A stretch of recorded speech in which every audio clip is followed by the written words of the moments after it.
Saudações, comunidade jurídica. Vamos dar início a mais um Falando Direito Podcast, o podcast que conversa com as maiores personalidades do direito brasileiro.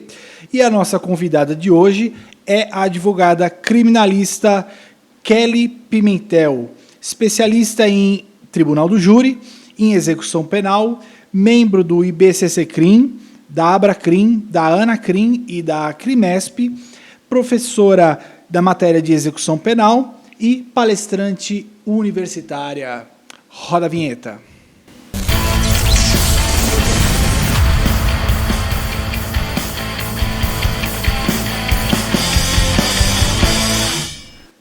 Doutora Kelly Pimentel, a pessoa que eu conheci, passei a admirar pelas posições firmes, por ser uma advogada corajosa, e pela internet, pelo Facebook, vendo as suas postagens, admirando muito a sua forma de lidar, e sendo uma advogada mulher, obviamente, uma advogada atuante na área criminal e que enfrenta de uma maneira com tanta força as situações, as dificuldades que o advogado criminalista passa, né?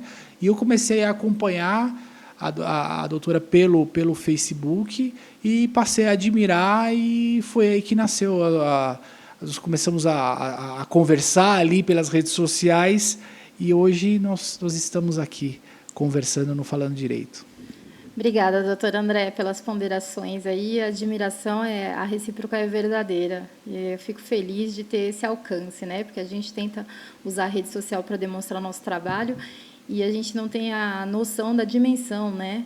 Então, eu fico feliz, porque é um colega de alto gabarito, né? Então, vindo de você, eu agradeço aí os elogios. Antigamente, a gente conhecia os colegas indo ao fórum, indo ao OAB, e como o mundo mudou muito nos últimos anos, né? A gente reduziu muito a audiência, se cruzar no fórum, né? Quando eu comecei a advocacia, você ia no fórum, encontrava o colega, parava, tomava um café, e isso veio reduzindo.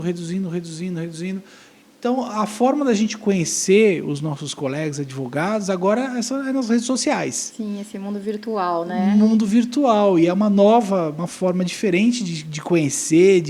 Eu tenho grandes amigos, parceiros, que eu conheci através das redes sociais, que é o novo fórum, né? Sim, com certeza. É o nosso novo mundo jurídico, né? É o novo ponto de encontro das pessoas, são as redes sociais, e foi assim que eu conheci a Kelly. A gente vai falar um pouquinho dessa coisa da personalidade da Kelly, como ela é uma pessoa firme, forte, que enfrenta mesmo. E foi esse o motivo que eu falei, eu preciso trazer a Kelly para o Falando Direito, porque as histórias que ela me contou, as situações que ela passou na carreira dela, são muito especiais. Eu falei, não, ela merece estar aqui e dividir essas histórias com as pessoas.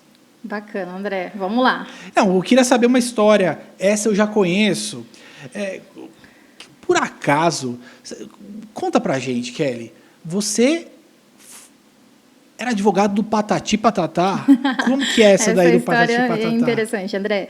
Na verdade, foi o seguinte, quando eu passei no exame de ordem, eu fui morar no interior, uma cidade a quase 600 quilômetros aqui de São Paulo, uma cidade muito pequenininha, por acaso chamada Birigui.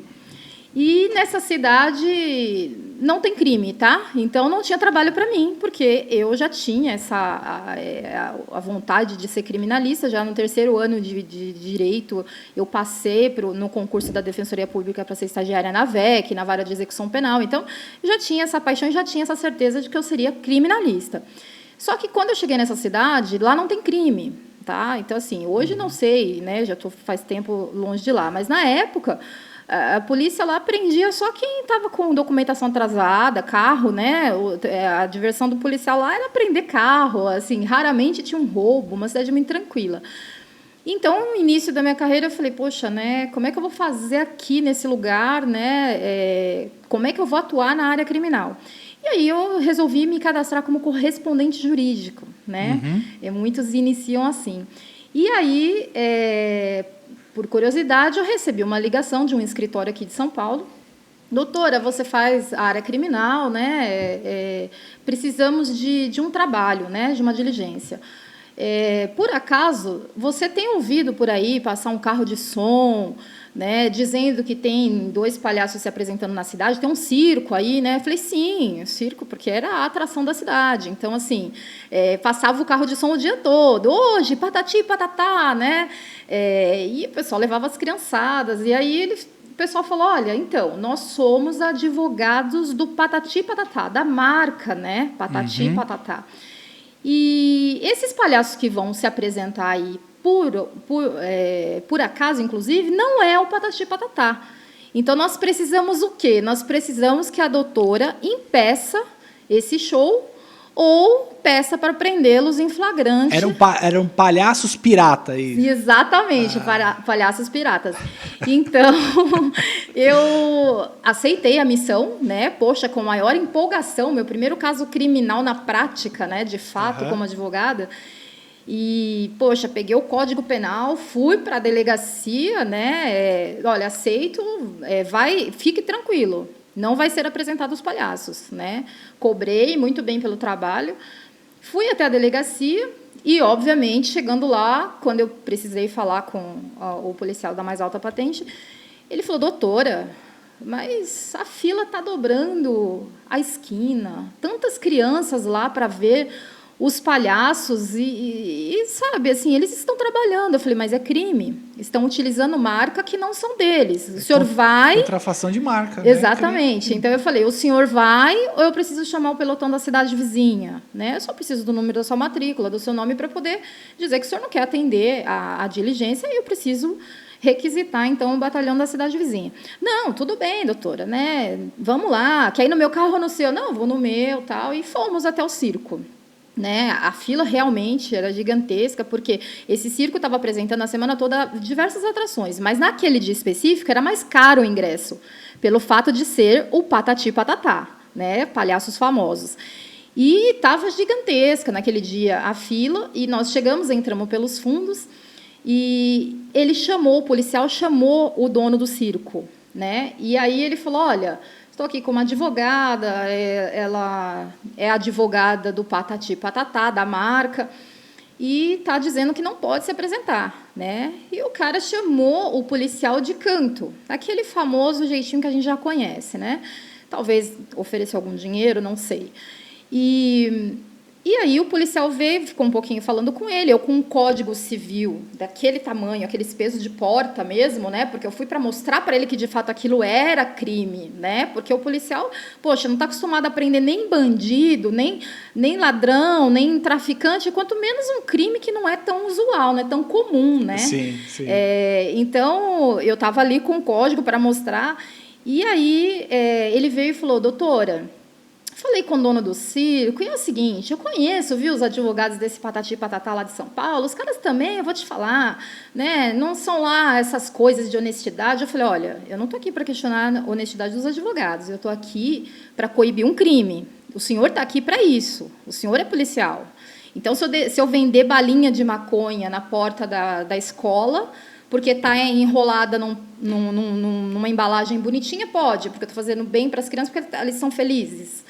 Então, assim, é crime, o senhor está aqui para coibir, e eu não vou embora antes de esse show ser cancelado, ou, se os palhaços subirem, eu quero a voz de prisão em flagrante pela infração do artigo tal, do Código Penal. Né? E aí ele falou, não, mas eu conversei com ele, aí eu falei, olha, deixa eu perguntar uma coisa para o senhor, para o policial. Eu falei, o senhor tem quantas Hilux? Ele falou, não tenho nenhuma, por quê? Eu falei, olha, tem acho que umas 5 ali, 1, 2, 3. Então, é dele, usando a marca dos outros. Isso é, inclusive, enriquecimento ilícito, né? Então, o senhor acha ainda certo? Porque eu não tenho nenhuma Hilux. Aí ele falou, a advogada não tem jeito, né? Não dá para conversar, ela realmente não quer acordo. O que a gente vai fazer? Eu tenho que jantar, preocupado, né?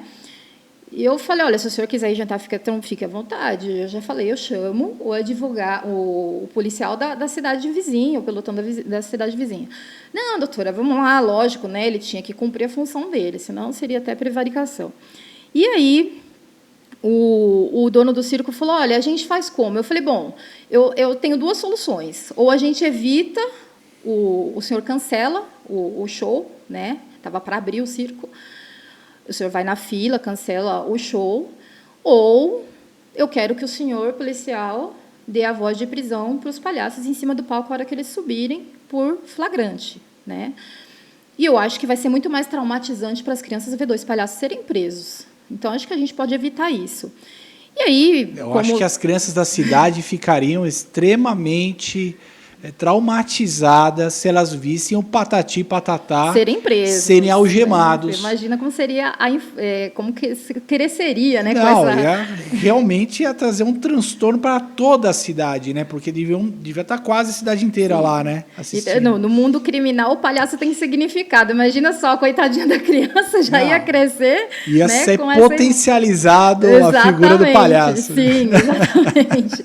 Então, assim, eu falei, olha, eu creio que o prejuízo é menor, né? O prejuízo é para o dono do circo, que vai ter que devolver o valor dos ingressos, melhor do que esse dano psicológico para as crianças, né? E sem contar que ele vai perder de qualquer forma. E aí o dono do circo falou, não, tudo bem, eu vou até a fila e eu vou falar que o Patati Patatá, no caminho, né, para cá, eles tiveram um problema, um acidente, e não vai poder se apresentar. Eu falei, tudo bem, eu vou acompanhar o senhor na fila e eu quero ver o senhor dizer isso para cada um, porque eu quero ter a certeza de que não vai, de fato, ter o show, porque, afinal de contas, essa era o meu trabalho ali, né? O policial, então está tudo resolvido, posso ir embora? Vai, pode jantar, vai tranquilo. Doutora, a senhora vai me acompanhar na fila? Sim, vou acompanhar o senhor.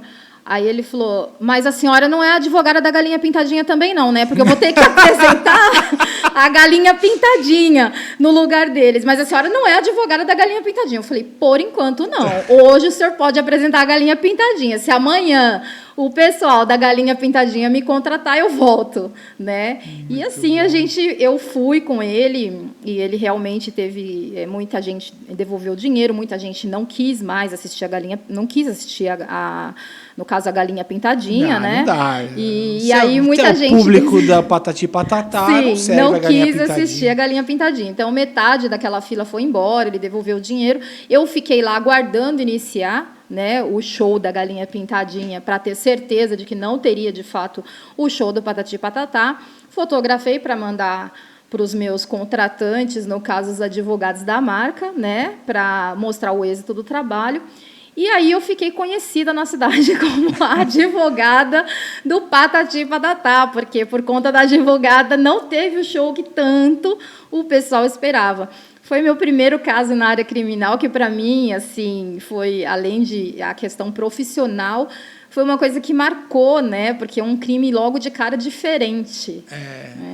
Realmente. E fala uma coisa, aí você ficou um tempo nessa cidade, saiu de lá, e aí conseguiu finalmente iniciar na carreira criminal. Sim, André. Aí eu realmente não tinha condições de ficar, porque ali não tinha demanda na área criminal, muito pouca, né? E era a área que meus olhos sempre brilhou, né? A área que me escolheu, eu digo que não foi nem eu que escolhi.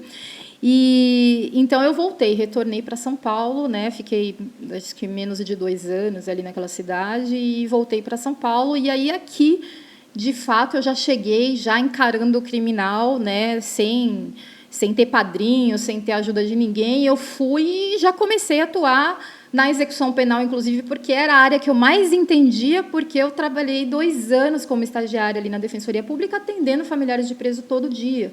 Então, era uma área que eu já dominava, né, por conta da prática. Então, já iniciei trabalhando na execução penal e depois meu sonho era chegar no tribunal do júri, né, porque é o ápice da advocacia criminal. Eu acredito que todo bacharel de direito, quando assiste um tribunal do júri pessoalmente, que, aliás, não tem nada a ver com os filmes, né, que a gente assiste, aquela coisa de filme, não é. É uma coisa fascinante. Então, assim, eu assistia muitos tribunais do júri durante o período da faculdade E eu era apaixonada pelo tribunal do júri. Meu sonho era chegar lá, né? Mas não é fácil, né? Porque o tribunal do júri, você vai falar com pessoas leigas, você não está falando com um juiz que entende de direito. Então, é um desafio na área criminal, na carreira criminal, é um desafio. Então, eu cheguei aqui em São Paulo e comecei a fazer execução penal, mas o meu foco principal era chegar no tribunal do júri. E até que a gente chegou. E hoje, assim, é minha primeira paixão, a segunda continua sendo a execução penal, que eu adoro, mas o Tribunal do Júri superou, né? E hoje a gente, graças a Deus, eu só faço criminal, né? Então, assim, é a grande paixão, né, do advogado criminalista é o Tribunal do Júri. E para conseguir, aí focou nesse objetivo e começou a estudar, né? Sim, sim, André. Você tem que estudar tudo, né? Até a questão da oratória, né? Porque a gente, os jurados, eles demonstram as reações durante o período que você está ali na tribuna, e você precisa, às vezes, mudar, inclusive, o foco da defesa, mudar a estratégia que você tinha ensaiado, né? Ali você tem que mudar, às vezes, porque você vê que a situação está indo para uma outra direção, né? Então, você tem que estudar a questão da oratória. Eu fiz muito oratória teatral, inclusive, porque é importante no Tribunal do Júri. Ali, aliás, a gente exerce, né? A gente tem um mister da plenitude de defesa, né? Ali é onde a gente pode fazer tudo é permitido para o advogado, né? Se você se exaltar, acabar falando alguma palavra que não é comum em audiências comuns criminais, mas ali no Tribunal do Júri é permitido. Já levei filme para o jurado assistir, né? Para ilustrar a situação presente muito parecida com aquela arte que tinha sido desenvolvida. Então, ali é permitido tudo para o advogado de defesa, né?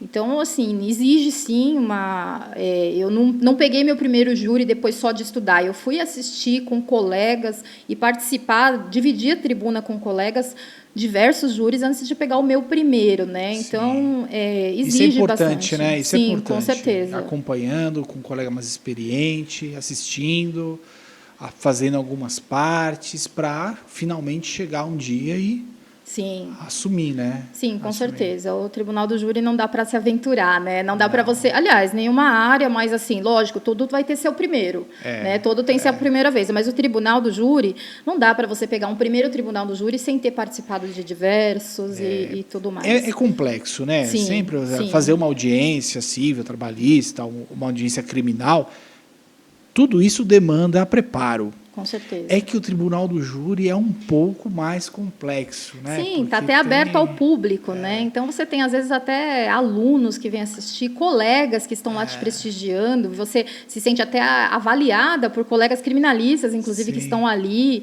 competentes, às vezes, com mais tempo de carreira até do que você. Então, é uma tensão muito grande, né? Quando a gente vai fazer um Tribunal do Júri. Eu, geralmente, um dia antes, eu nem durmo. Eu passo a noite ali, já conectada. Eu falo, eu tenho que já ir online no processo, já estar conectada com aquele processo sem dormir. Eu não durmo um dia antes do Tribunal do Júri, né? E a gente, quando sai de lá, uma sensação de alívio, né? Porque o Tribunal do Júri realmente é pesado, né? A gente vai debater com promotor, com tese contrária, extremamente experientes, pessoas lá de 20, 30 anos, às vezes, de carreira, né? Então, você tem que ter ali uma segurança muito grande para você defender o seu cliente, não demonstrar nervosismo, não dá para... Ali é um momento que não dá para fracassar, né? Ali você não pode escorregar, né? Então, é um lugar que realmente... por isso é a grande paixão do advogado, né? Porque, além da gente poder ali exercer toda a plenitude de defesa que a gente gostaria de exercer durante todo o processo criminal, a gente pode ir lá, né? Mas exige realmente, de fato, um preparo muito grande. E nesse seu começo na advocacia criminal, surgiu alguma situação de ter que fazer uma defesa oral, alguma situação assim, ou não? Então, André, olha só como que é interessante, né? No início da carreira, eu acho que todos os advogados são assim, inclusive, né? O medo da sustentação oral quando você nunca fez. Né? Não é aquele medo, é aquela insegurança, aquela preocupação, né? Sim. Então, hoje em dia, é muito comum, né, os juízes, eles pedem já a defesa no pendrive. Então, você leva, durante a audiência, você vai editando, mudando alguma coisinha ali, né, nos seus memoriais. E a defensoria, inclusive, faz muito, porque como eles fazem uma audiência atrás da outra, então eles já ficam com o pendrive ali, eles vão, durante a audiência, digitando e tal, e termina, já dá o pendrive para o juiz, ali já estão os memoriais, né? E meu primeiro caso, eu já tinha assistido várias audiências, já tinha acompanhado diversos colegas, eu levei a defesa no pendrive. Então, durante a audiência, nunca tinha feito nenhuma sustentação oral ainda, meu primeiro caso, era um roubo, e eu ali, né, digitando, editando a defesa. Quando terminou a audiência, terminou o interrogatório do réu, o juiz falou: doutora, a defesa tem a palavra. Aliás, essa frase, né, temos até um livro, né, a defesa tem a palavra, é uma frase mágica que, para a gente, é na hora do frio da barriga, que se a gente perder isso um dia, né, a gente sempre ouviu isso, todo advogado vai ter o frio na barriga, e o dia que a gente perder, não dá mais para advogar. E aí eu falei: a excelência está no pendrive, né? Era muito comum, inclusive acompanhei muitos professores fazer audiência, e eles entregavam. Às vezes eu ficava sedenta até para ver a sustentação oral, mas o juiz às vezes preferia, né? Porque às vezes eles não vão proferir sentença na hora. Então você já entrega ali, a defensoria também entrega e vai para a conclusão, né? E nesse dia o juiz falou assim: pode sentar, doutora. Eu falei: não, excelência, está aqui já no pendrive. Não, doutora, na minha vara é oral. E eu falei: não, mas eu preciso de prazo, porque aí a gente tem um prazo de 5 dias, né? Quando a gente solicita esse prazo. Não, excelência, eu preciso de prazo. Eu peguei o caso, inclusive, aliás, eu peguei esse caso já às vésperas de audiência. Então, assim, eu não tinha pegado o caso desde o início, né? Ele falou: doutora, é meu último dia na vara, né? Eu estou de transferência e eu não quero sair daqui com nenhuma pendência. Então, por favor, pode sentar na frente, pode começar a gravar e pode fazer sua sustentação oral. E aí não tem outro jeito, a gente vai na marra, né? E aí você tem que falar. E foi ótimo, meu cliente, inclusive, nessa situação, foi absolvido, e ali ficou uma lição para mim, porque quando a gente entrega a defesa no pendrive, a gente corre sério risco do juiz não ler e já estar com a sentença pronta, que acontece muito. E quando eu falo, o juiz precisa ouvir. Então, eu comecei a perceber, né, depois, nas próximas audiências, que quando eu entregava a defesa ou a defensoria pedia prazo, porque às vezes tem mais de um réu, parece que a sentença já está pronta, porque você vê o juiz digitando, né? E aí eu falava: poxa, às vezes eu cheguei em situações de o meu réu não ser confesso, tá? E na sentença vira: o réu confessou. Nossa, mas o meu réu não confessou. Então, ele não leu minha defesa, ele não lembra do que o réu falou, porque aí eles deixam para a conclusão diversos casos e pode acontecer. Então, eu comecei a perceber que era muito mais fácil ocorrer injustiça quando você entrega o pendrive, né? Então, foi aí que eu comecei a perceber a importância de fazer a defesa oral. E até hoje eu faço questão. Quando o juiz: doutora, manda por e-mail, excelência, eu posso fazer agora? A menos que o MP tiver pedido antes, o prazo aí não tem jeito. Mas se o MP já fizer, eu já prefiro fazer também, mas foi na marra, né, essa primeira vez aí. E eu não lembro nem o que eu falei. Depois eu fui assistir o vídeo, né? Falei: será que eu gaguejei? O que será que eu falei? Porque eu fiquei tão nervosa. Mas o resultado foi positivo, né? Então, sempre tem a primeira vez, né? E a gente, às vezes, não está preparado, não deu tempo de ensaiar. Sim. Né? O advogado tem que estar preparado. Sim. Isso é importante, né? Então, quando a gente vai para um caso, a gente tem que pensar na pior das hipóteses. Se acontecer alguma coisa, eu precisar fazer uma defesa oral aqui, você tem que estar conhecendo o caso com profundidade e conhecendo as técnicas de fazer uma defesa oral. Sim, com certeza. Então, já aconteceu, por exemplo, de uma defesa no trabalhista, a defesa estava com o preposto e o preposto desapareceu. Aí chegamos, eu arrumei um outro preposto, mas cadê a defesa? A defesa, oral, excelência.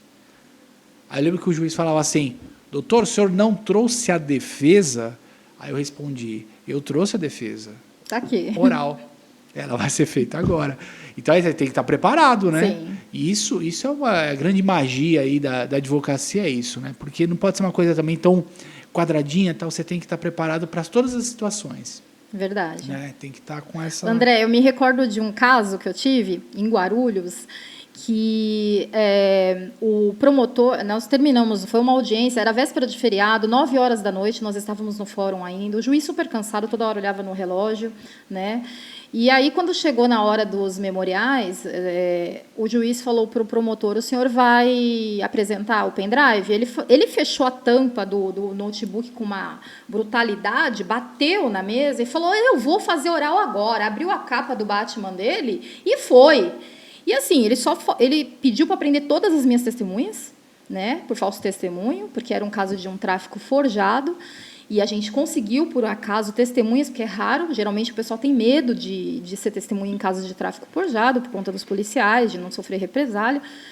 E as testemunhas, o promotor pediu para prender, inclusive minhas testemunhas.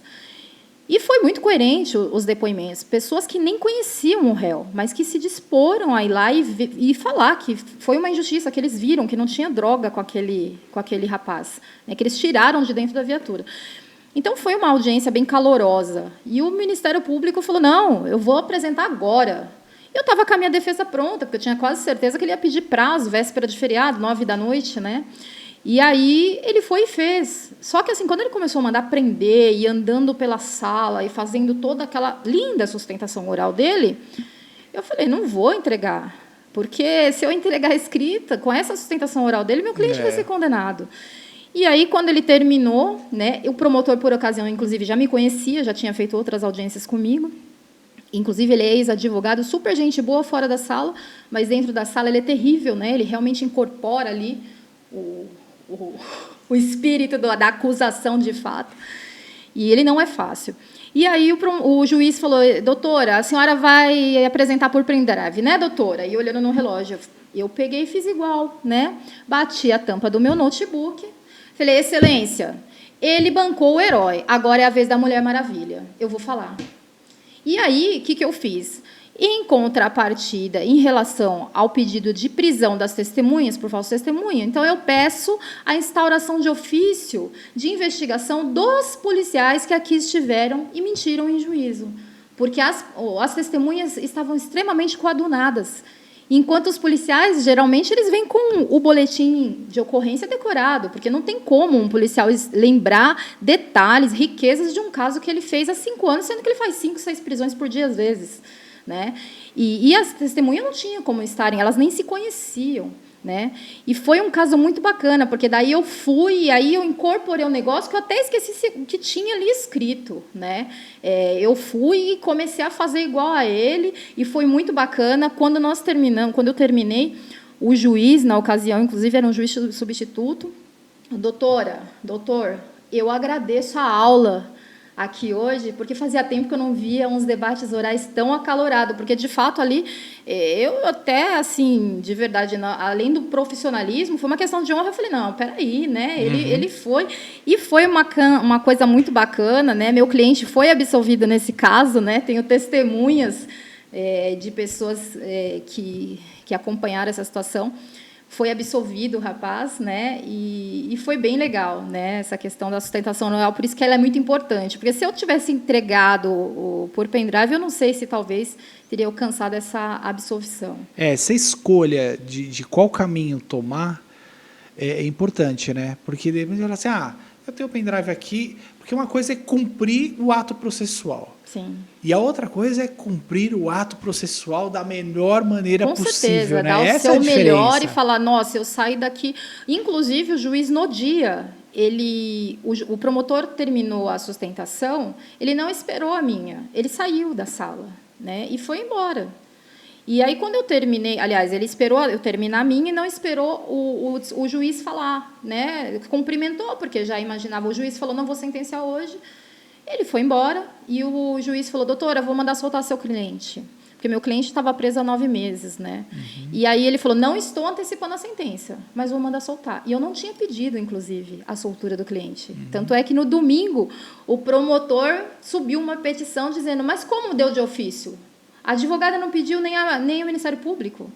E o juiz rechaçou, inclusive, a decisão dele, dizendo, concedi de ofício, e mais tarde sai a sentença, e depois saiu a sentença absolvendo, né? Então, assim, foi um caso que eu falei, como vale a pena a gente se dedicar e dar o nosso melhor. Você volta com aquela sensação de dever cumprido, com todo o seu melhor, de fato, e não só a sua obrigação, né? Kelly, a gente sabe que não é fácil, em especial, advogar na advocacia criminal, e em especial para as mulheres, né? Você já sentiu alguma vez, sentiu uma ameaça, alguma situação assim, ou não? André, eu sofri uma ameaça uma única vez na minha carreira, né?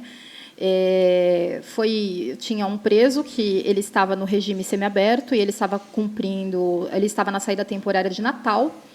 Eu tinha sido contratada pelos familiares dele, inclusive era uma família de policiais que não concordava, inclusive, em contratar a defesa, estavam contratando porque a mãe estava muito doente, já bem idosa, e o sonho da mãe era ainda ver o filho, né? E eles moravam em outro estado. E eu fui contratada, então, por essa família, e o preso, na saída temporária, eu não sei se ele estava muito louco, né? Tinha usado drogas, ele começou a mandar mensagem: olha, doutora, o que você cobrou foi um absurdo, não é tudo isso, não vale tudo isso o seu trabalho, minha família está gastando muito dinheiro. E a família, em nenhum momento, nunca reclamou em relação aos honorários, né? Sempre concordaram. Tinha, inclusive, pessoas que trabalhavam no Tribunal de Justiça e revisavam meu trabalho e falavam: olha, está ótimo, doutora, tal. E esse rapaz acabou com o Natal e o Ano Novo da minha família, não o meu, porque eu estava tranquila, mas ele começou em tom de ameaça: eu vou achar a senhora, a gente vai conversar em outro sentido, é muito dinheiro. E a minha família ficou com medo, né? E começou: olha, pelo amor de Deus, acabou o Natal, acabou o Ano Novo. E, quando voltou da saída temporária, eu falei: eu vou resolver essa situação, né? Não posso aceitar a ameaça dessa forma, porque se eu não colocar respeito, né, eu não vou ter. Então, quando voltou da saída temporária, eu fui até a unidade prisional e pedi para que trouxesse o preso. No regime semiaberto, a gente conversa com o preso assim, igual eu estou falando com você. Não tem algemas, não tem grade, nada. Tem uma mesa, eu sento e atendo o preso, né? E, na unidade, na época, esse preso ele vinha, em especial ele, vinha algemado, pela periculosidade, né? Ele tinha uma alta pena a cumprir, mas ele já estava no lapso da condicional. Então, eu já estava montando para ele ir embora, né? E eu cheguei lá e falei para os agentes penitenciários: olha, traz o fulano para mim, mas eu quero ele sem algemas hoje. Né? E os agentes penitenciários: doutora, ele sem algema, não. Eu falei: não, eu quero ele sem algema, porque meu assunto com ele hoje é sem algemas. Lógico que eu me cuidei para tirar tudo que tinha de perigoso em cima da mesa, inclusive caneta, né? Porque não sabe se o que passa ali, né, é realmente um risco que a gente está, né? No presídio a gente corre sem esse risco, mas eu nunca tive medo, André, até porque a gente está ali, a gente nem pensa nessa questão da periculosidade, a gente está ali trabalhando de coração, sendo transparente com o cliente, não tem o porquê temer, né? E eu falo, o lugar menos perigoso para você sofrer qualquer coisa é dentro do presídio, a pessoa quer ir embora, eles querem ter um bom comportamento, então não precisa se preocupar, né? Ali é o lugar que menos você vai correr risco dele te fazer algum mal, né? Mas, por precaução, tirei tudo da mesa.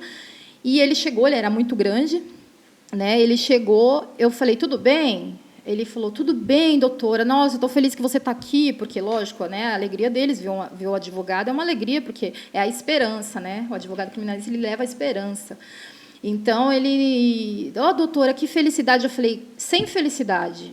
Eu quero que você olhe nos meus olhos agora e que você repete palavra por palavra que você falou para mim no final de semana pelo WhatsApp. E aí ele olhou para mim e falou: não, doutora, eu estava muito louco. Eu falei: eu quero que você repete agora. Ele ajoelhou, André, e ele ajoelhado, ele era do meu tamanho, né? Ele ajoelhou: pelo amor de Deus, doutora, pelo amor de Deus. Não, pelo amor de Deus, eu estava louco. Eu falei: olha, assina aqui, esse é o termo de renúncia, eu tô te dando que você está ciente da minha renúncia, e o nosso relacionamento acaba aqui, porque a relação advogado-cliente é um casamento. Acabou a confiança, acabou o casamento. Então, acaba aqui. Você foi o primeiro e o único que vai acontecer, que vai me ameaçar. E, com muita sorte, o diretor do presídio não vai saber das suas ameaças, porque é crime, e nem seus colegas de cela. E acabou aqui. Ele assinou, todas as vezes que eu ia lá atender alguém no semiaberto, ele ouvia a minha voz, ele, doutora Kelly, me traz um extrato do meu processo. E eu gentilmente levava, dava para os guardas, olha, leva para ele. Né? A família foi a primeira a concordar comigo, doutora, não, você não tem a obrigação de passar por isso. Pode sair do caso e não tem mais advogado a partir de hoje. Mas ainda tentei ajudar, arrumei trabalho para ele, os presos, os agentes colocaram ele para trabalhar na rua, já estava no regime semiaberto, né? Está preso até hoje, acabou perdendo o semiaberto, o regime semiaberto, por outros motivos, mas nunca mais sofri nenhum tipo de ameaça, né? Eu sempre deixo muito transparente para os meus clientes que isso não cabe, né? Se a gente trabalha de forma transparente, não tem o porquê ter nenhum tipo de ameaça, né? Por isso que, quando eu chego num lugar, doutora, mas você está dizendo que eu corro o risco de pegar essa pena, mas veio um advogado e me disse que ele me tira amanhã se eu pagar tanto, vender casa, vender carro. Eu falei, então, contrata o doutor que tira você. Eu estou te falando aqui a real possibilidade. Então, você não tem o porquê ter medo, né, de nenhum tipo de ameaça se você trabalha dessa forma transparente. Mas foi a única, graças a Deus. Não, eu sei da sua forma, como você protege os seus clientes, porque eu me lembro um caso realmente ficou emblemático, foi um dos motivos que mais me chamou a atenção e gerou uma polêmica lá no Facebook, que foi a polêmica que eu chamo de polêmica do sapato vermelho. Eu vou leiloar esse sapato, André. Gerou uma polêmica por causa do sapato vermelho. Conta essa situação aí, Kelly. Então, essa situação é assim, né? Como você disse, né? Proteger é porque é o seguinte: eu sou uma criminalista que tem humanidade. Eu acho, aliás, que para trabalhar na área criminal você precisa ter uma humanidade. Não olhar o seu cliente como a mídia olha, como a sociedade olha. E os direitos humanos estão inclusos nisso. Então, assim, a pena já é a perda da liberdade. Não tem necessidade de humilhar, não tem necessidade de passar fome, não tem necessidade de passar frio. A pena está lá, dentro do Código Penal, reclusão. Né? A pena está lá, é o que está no código. Exatamente. A nada pena é reclusão, fora disso. Nada mais do que isso. Só que aí, quando você vê o seu cliente passando por a situação além da reclusão, óbvio que eu me irrito profundamente e eu vou para cima, porque eu acho que aí é uma questão de direitos humanos. Pode ser amanhã seu filho, seu sobrinho, você, porque, que nem eu falei até hoje com uma pessoa, olha, ninguém está livre, você pode atropelar alguém sem querer e precisar de um advogado criminalista. Né? Você pode ter bebido um pouco a mais. Então, assim, ninguém está livre. Então, assim, falar o preso precisa pagar passando frio, passando fome mesmo, ele fez errado, porque o nosso Código Penal, e eu sou legalista, né? Foi o juramento que todos nós, operadores do direito, fizemos, defender a lei, né?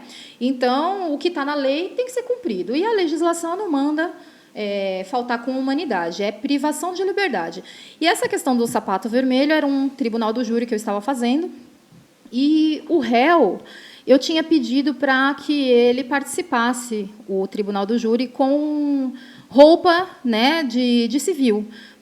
Porque aquela roupa de preso, ela passa uma outra visão para os jurados e influencia na decisão. Sim. Então, isso é corriqueiro, a gente pedir para que o juiz autorize a troca de roupa. E a família leva uma roupa e o preso troca de roupa durante o período do julgamento.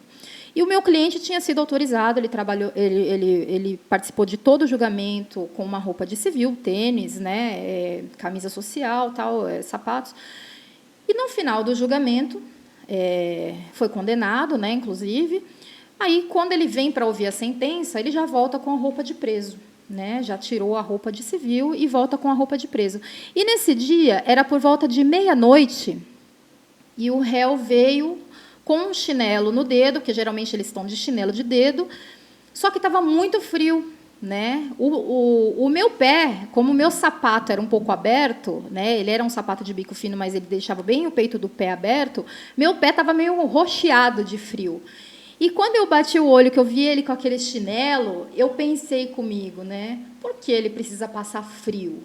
Ele já está sendo penalizado, ele foi condenado, ele vai cumprir a pena, inclusive já estava preso há um tempo. E aí eu tirei a foto dos pés dele, né, descalços, no chinelo, mas desagasalhados, e do meu com o sapato. E a intenção foi demonstrar a desigualdade. Por que eu, a advogada, estava ali como ser humano, tanto quanto ele, independente do crime ou não, estava com os pés agasalhados e ele precisava passar frio. Então, eu fiz uma postagem dessa foto dele de chinelo e eu com o sapato. O meu sapato, na ocasião, era vermelho.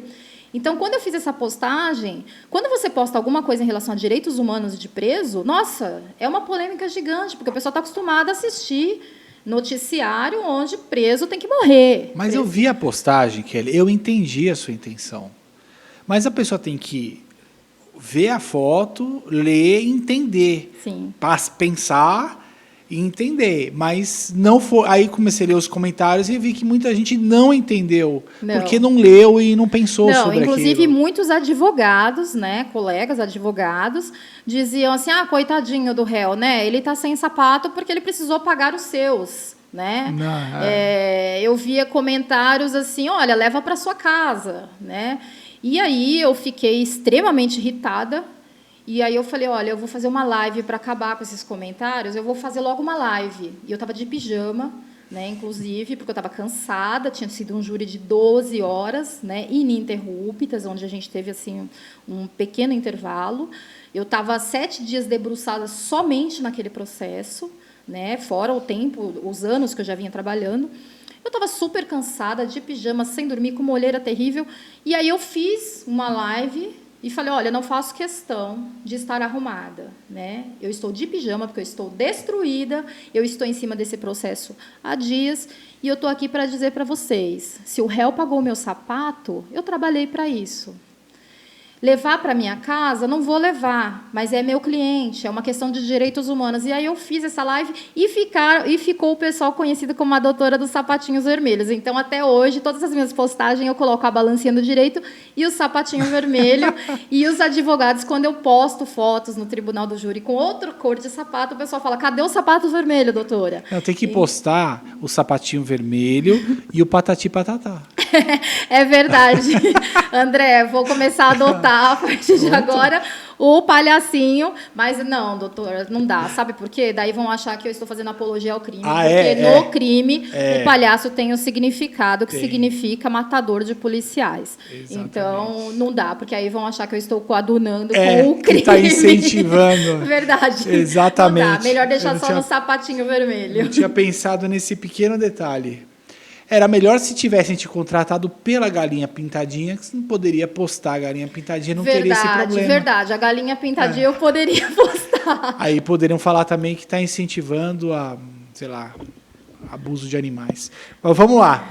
Eu quero saber um pouquinho mais sobre esses seus casos aí midiáticos e de júris que você já participou. Que você possa nos contar, né? André, são muitos causos, né? São muitos casos. A gente tem alguns que marcam a nossa carreira, né, pela situação fática em si. A gente, na verdade, eu não esqueço de nenhum, né? Todos os casos eu sei de cor e salteado, mas tem alguns que fica de fato marcado ou pelo resultado que a gente não esperava, porque embora no Tribunal do Júri a gente sempre tem, eu falo que é uma caixinha de surpresa, porque um voto de uma pessoa que dormiu e não prestou atenção muda toda a situação. Então, eu até tenho um hábito no Tribunal do Júri. Porque quando o jurado dorme, você pode falar, excelência, o jurado está dormindo, acabou, nulidade. Anula o júri, tem que constituir novo conselho de sentença e o júri vai ser remarcado. Mas, às vezes, essa situação não é interessante que tenha um novo júri, porque seu cliente já está preso há um tempão, precisa do fechamento daquela situação. Então, eu até tenho um hábito, quando eu vejo o jurado dormindo, ou eu peço, excelência, pode servir um café para os jurados? Ou então... Geralmente, eles estão com um copo de água e a garrafinha. E aí, eu passo gesticulando e, sem querer, eu faço assim no copo. E ele toma aquele banho e ele acorda. Ele assusta, entendeu? E aí, ele acordou, pronto, ele não vai dormir mais, você pode ter certeza. Porque ele vai ter medo de tomar outro banho. Mas é uma estratégia muito boa para a gente acordar jurado e não precisar fazer a nulidade daquele serviço, que ali, inclusive, custa caro para o Estado. Sim. Né? Então, a gente tem diversos casos, de fato, que marcam muito. Eu tive alguns assim que são inesquecíveis, que dá para contar, porque nem tudo a gente também pode, lógico, sempre preservando o nome do réu e tudo mais. Mas nós tivemos aí diversas situações aí bem, sabe, tanto muito tristes, situações de injustiça que acontece muito no tribunal do júri, porque, como eu disse, né, são pessoas leigas, não entendem o direito. Então, por isso a gente tem que ser ali muito claro, tem que explicar, não dá para falar sobre o princípio da insignificância de uma forma técnica. Eu preciso dar exemplos, exemplificar. Sim. Né? Uma frase que eu costumo usar muito no tribunal do júri, quando eu finalizo: eu espero que os senhores durmam com a cabeça sobre o travesseiro e não com o travesseiro sobre a cabeça, porque eu não gostaria de estar no lugar de vocês, porque é a vida de uma pessoa que está na mão de vocês, e se vocês condenarem e ele for inocente, vocês não vão dormir mais. Isso pesa, né? Isso pesa. E eu já tive situações assim que a gente não estava... Você é contratado em cima da hora. Você não está esperando, você pega um júri para acontecer, e aí teve todo um primeiro, existe a primeira e segunda fase, e aí foi toda uma primeira fase, às vezes eu digo assim, toda falha, porque às vezes teve muita troca de advogado, e aí você tem que se virar ali para o tribunal do júri em pouco tempo, né, de preparo. Então não é fácil. E eu tive um caso que eu viajei para um outro estado, em parceria com uma colega, o júri era dela na ocasião, e ela me convidou para uma parceria, e nós fomos para esse júri, e dentro do avião, ela me falou: olha, você viu aquela mala grande que eu despachei? Sim. Ela falou: então, aquela mala é o processo, é um processo físico, tem 6.000 páginas. E eu falei: gente, o júri é daqui 2 dias, né? Então, assim, foi uma coisa absurda, porque era um caso midiático, um caso que nós advogados, éramos escoltados, inclusive, do fórum até o hotel. O fórum ele foi cercado por 5 quilômetros, a redondeza, ninguém se aproximava. Para entrar, tinha que se identificar, e os policiais olhavam se você, de fato, estava no processo para te autorizar, porque era um caso bem perigoso, né? Todos usavam, inclusive, um capuz com a imagem de uma caveira para proteger a imagem, né? O colegiado, inclusive, não autorizou mídia para não gravar o rosto dos advogados.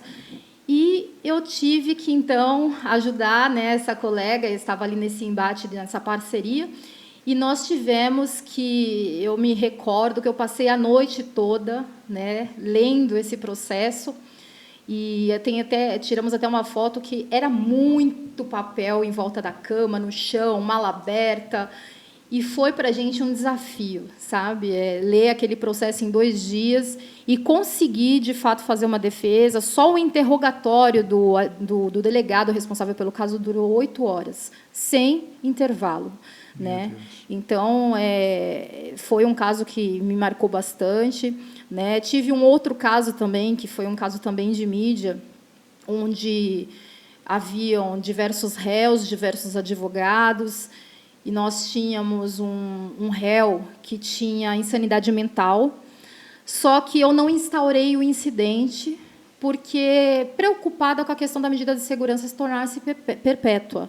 Né? Então, eu resolvi levar esse réu a julgamento. Só que, durante o interrogatório, ele se declarou louco. Quando a promotora perguntou para ele por que daquelas marcas no braço, ele disse que ele era coronel do Exército, que ele era piloto de fuga. Ele começou a viajar e contar um monte de história, e aí ele falou que ele era louco. Ele falou: eu sou louco. E o Ministério Público falou: excelência, quero que suspende o júri agora, né? E quero instauração de incidente. Foi instaurado incidente, a juíza acabou concedendo. Esse caso é um caso que me marcou bastante, porque era um caso que todos os advogados tinham certeza que esse réu seria absolvido. E ficou uma coisa muito importante que marcou, é que a gente aprende o quê? Que, em casos que tem diversos réus, é sempre importante você dar um jeito de desmembrar o processo. Porque esse júri durou dias. Depois o jurado não sai do fórum, ele dorme lá e continua. Então, assim, os jurados estão cansados ao final do julgamento. Eles não lembram mais quem é João, quem é José. E, na hora dos quesitos, eles vão julgar por nome. Então, o que eles fazem? No cansaço, vai tudo igual à votação. E todos foram condenados, inclusive ele. Né? E é um caso que eu fiquei muito, na época, muito triste, porque eu falava, poxa, mas não tinha prova suficiente. Mas, gente, é tribunal do júri.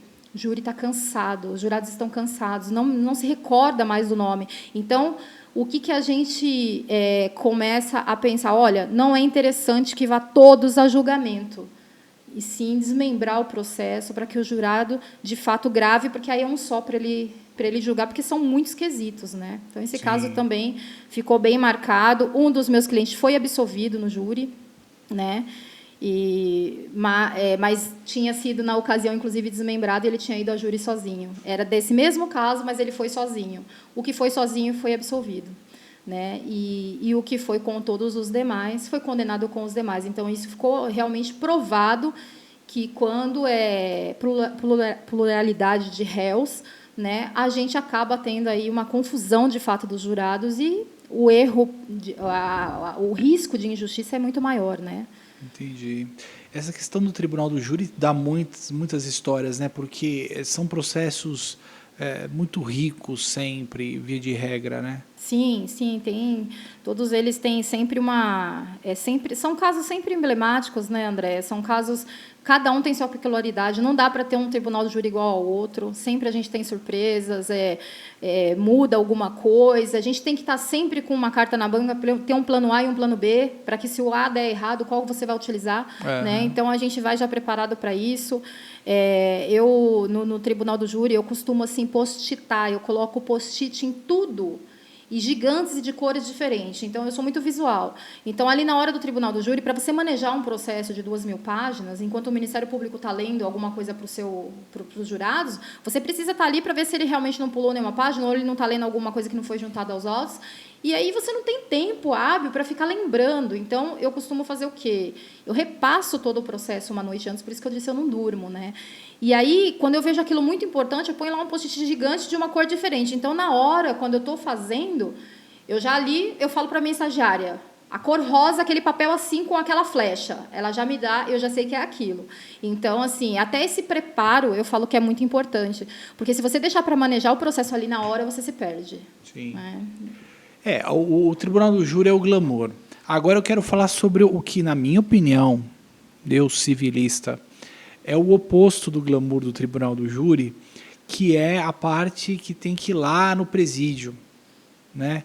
Queria que você falasse um pouquinho com relação ao tratamento da advogada, em especial, porque a gente sabe que tem a questão do detector de metais, tem a maioria, pelo que eu entendi, os seus clientes, a maioria são homens, então você está indo num presídio masculino e você é uma mulher e tudo mais. E essa questão do tratamento com o agente penitenciário.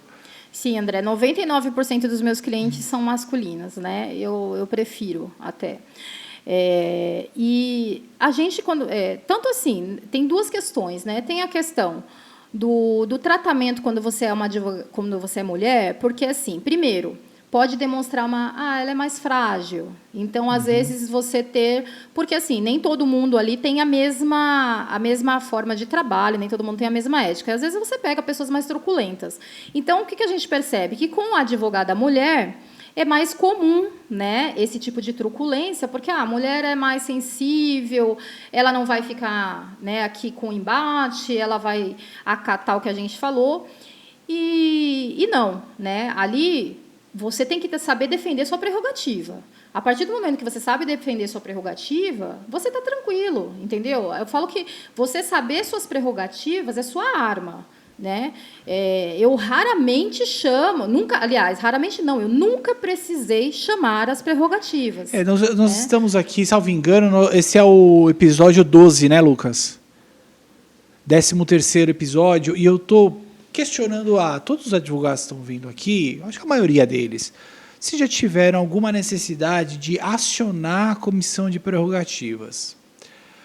E todos que vieram aqui, advogados experientes, né, nenhum deles nunca precisou de acionar a comissão de prerrogativas. Por outro lado, todos eles foram peremptórios ao dizer que já precisou invocar as suas prerrogativas. Sim, com frequência. Né? E muitas vezes eu acabo vendo alguns colegas que ficam, não, as comissões de prerrogativas, e enquanto não dão o devido valor para ensinar, instrumentalizar os advogados com relação às prerrogativas. Sim, é verdade, André. Assim, as prerrogativas nossas, a gente precisa saber as prerrogativas de trás para frente e frente para trás. Porque, como eu digo para minha estagiária, ela me acompanha, ela se formou agora em dezembro, e eu falo para ela, essa é a escola prática. Você sabendo suas prerrogativas, você não vai ter problema em lugar algum. Lógico, salvo raríssimas exceções, quando há, de fato, um abuso de autoridade muito grande. Mas, assim, de verdade, eu nunca tive essa situação que eu precisei chamar as prerrogativas, invocar as prerrogativas por terceiros, inclusive fui da comissão de prerrogativas, nunca precisei da carteirada dizer, olha, eu sou membro da comissão de prerrogativa. Por quê? Porque quando você invoca as suas prerrogativas, a autoridade que está de frente, ela também é formada em direito, geralmente. E quando não é, e ele não sabe, né, do que eu estou falando, eu peço para que chame, por exemplo, no caso do presídio, se for um agente penitenciário não formado em direito, que ele não vai conseguir entender o que eu estou falando, eu peço para falar com o diretor, que é formado em direito, e olha, doutor, é prerrogativa do advogado, eu não estou querendo nada mais do que o direito das minhas prerrogativas. Então, assim, é prerrogativa minha falar com o cliente, esteja ele no castigo ou não, esteja chuva ou sol, né? É prerrogativa minha, como eu já tive problema, a minha estagiária entrar comigo, não, doutora, aqui a pandemia não pode entrar em 2. Eu falei, não, mas espera aí, é prerrogativa dela entrar, né? E não pode, é regulamento da unidade. Eu falei, mas regulamento está acima da lei federal? Porque o nosso Estatuto da Advocacia é uma legislação federal. E não dá para sobrepor um regulamento acima de uma legislação federal. Só que aí, quando eu falei isso, eu vi que o funcionário ele não soube se defender. Eu falei, olha, eu preciso falar com, né, o seu superior, porque daí não vou ter problemas. E tanto que eu conversei, consegui entrar. Né? Tinha, inclusive, nesse dia, alguns colegas que falaram, doutora, deixa para lá, vai dar problema para o seu cliente, eles vão perseguir seu cliente. Eu falei, de forma alguma. Né? Não posso deixar para lá, é as nossas prerrogativas. Né? Então, se a gente sabe as nossas prerrogativas, muito raramente você vai precisar de chamar alguém, porque você próprio, como eu falo, se a gente não souber defender o nosso próprio direito, como nós vamos defender os de terceiros?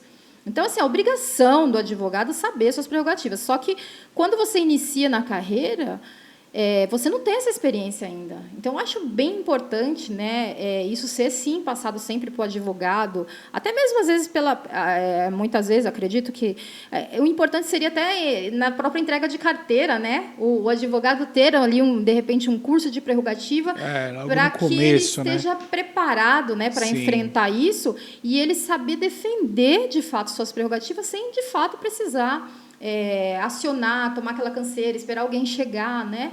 Diminuiria bastante, inclusive, né, o trabalho das prerrogativas. Então, eu creio que... Eu nunca precisei, André, mas é lógico, há casos muito extremos, sim, né? Mas é bem difícil, porque, assim, eu, no meu dia a dia, olha, né, aí 12 anos, aí, praticamente, enfrentando delegacia, presídio, eu nunca tive um caso de precisar chamar as prerrogativas. E sim, invocar a minha, sim, por diversas vezes. Sim. Mas chamar, assim, não, nunca precisei. Né? Eu acho que o importante é a gente saber, de fato, né, o que é prerrogativa e o que dá para ser regulamento. Né? Sim.